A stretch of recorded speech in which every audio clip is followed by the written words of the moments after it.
Good afternoon, everyone. Meg Rossler joining you here in the 21 Alive Plus studio.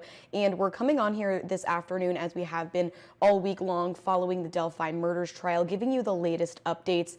21 Alive does not have a seat inside the courtroom today, but I was down there yesterday, and I can tell you a lot of information gets covered in that courtroom every single day.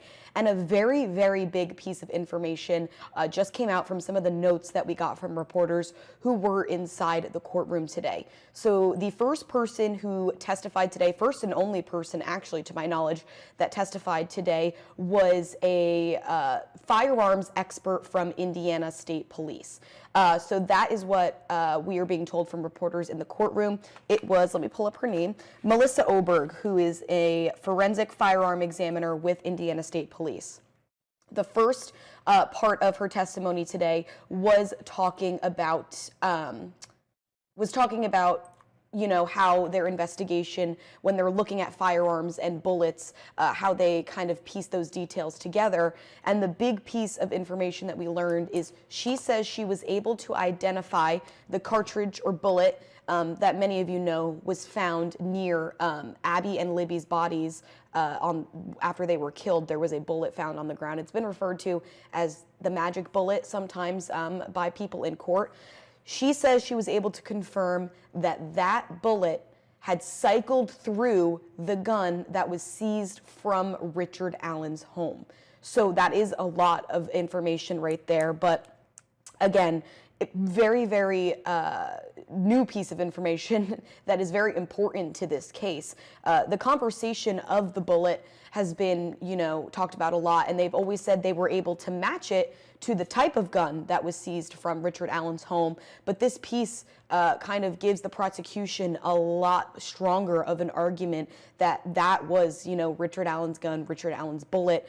Again, a firearm expert testified today, so far the first half of day 7 of the Delphi murders trial, saying that she was able to confirm that the cartridge found in between Abby and Libby's bodies had been cycled through the gun that was seized from Richard Allen's home. So again, that is a very large development in this case. And like I was saying, I was in the courtroom yesterday, and a lot of information gets tossed around back and forth. And even the beginning half of today, from what we can see from the notes, a lot of her testimony was explaining to jurors how ISP and her unit, you know, goes through and actually physically does the forensic information and looks at these guns and bullets to determine patterns of how they were used or what information that they need to extract from those pieces of evidence. Again, we heard from Melissa Oberg, who is an ISP forensic firearm examiner. She did mention that this was her 112th time testifying in court as a certified firearm expert.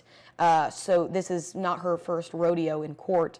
But again, in case anyone is just joining us, that is the big piece of information that we learned in the Delphi murders trial today. Day 7 underway, started up at around 9 a.m.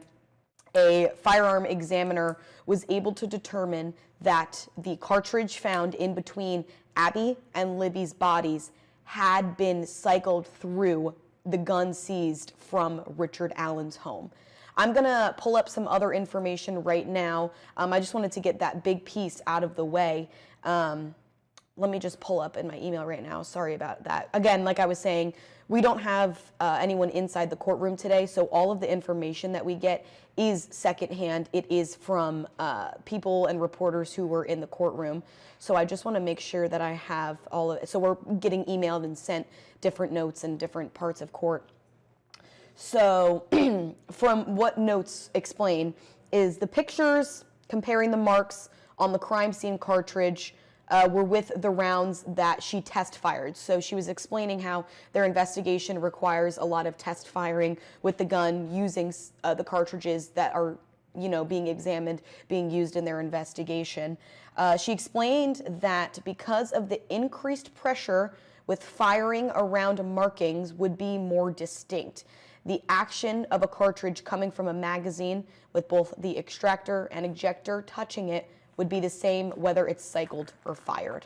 That is a little bit more of the detailed explanation, again, from a firearm expert, so that's definitely some more technical terms there. But before we wrap up, in case anyone, again, is just hopping on, a big piece of information that we learned in court today from the Delphi murders trial. A firearm expert was able to confirm that the bullet or cartridge, sometimes in this case has been referred to as, quote, the magic bullet, found between Abby and Libby's bodies. She was able to confirm that that cartridge had been cycled through the gun that investigators seized from Richard Allen's home in 2022. But again, that is the biggest piece of information that we learned today in the Delphi murders trial. Melissa Oberg is an ISP forensic firearm examiner, and she said that it was her 112th time testifying as an expert. So definitely someone who has been around the block a few times when it comes to identifying these things. But again, that was just the first half of the day. Really, really big piece of information to come from the first half. And once we get those notes from later in the day, we will be sure to keep you updated here and on our website just to make sure that everyone has the latest. Again, day 7 of the Delphi murders trial. They should be heading back from lunch break in a little while now, so we will come back on here when we have the next round of reporter notes from everyone that's inside the courtroom today. Thank you so much, and I hope you enjoy your afternoon.